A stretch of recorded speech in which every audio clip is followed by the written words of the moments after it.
Old school players have often expressed a fondness for race-based class and level restrictions.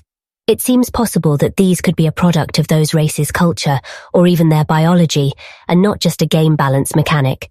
For example, how dwarven society isn't especially magic-based, at least in terms of spellcasters, and so dwarves don't have the opportunity to explore it. Is there a way to bring those back?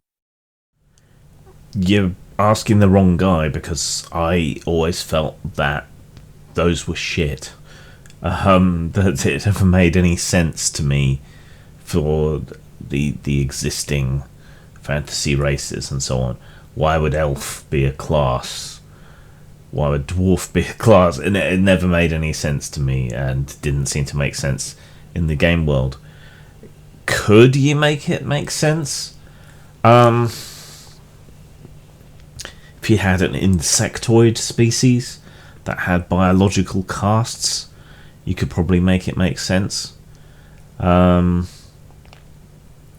mean, in terms of game balance, you could explain it to a degree, like the old 3rd edition way, where you basically had 3 levels due to the powers of your race, and you would take longer to level up initially. You know, you could explain it through biological superiority, creating a sort of complacency and a relative lack of reliance on skills and other abilities.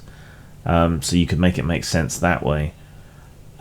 Otherwise, yeah, I mean, if you want to try and explain it, then biological differences between the different races, species, whatever you want to call it, or cultural differences tied to the game world, then yeah, that might make some kind of sense. This is as good a way as any of explaining it.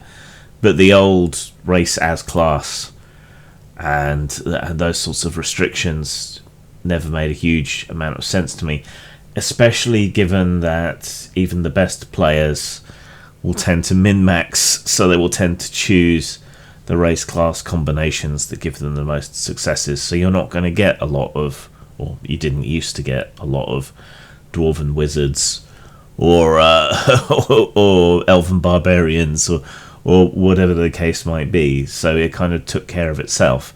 More so when you had set statistic bonuses and negatives to different races.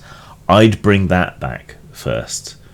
You know, so if someone wants to play against type, they actually pay a cost for it, and it's more interesting, and it ties into the mechanics. That's where I'd start. But races class is not something I ever liked, and I was glad to see the back of it. So yeah, you're asking the wrong person.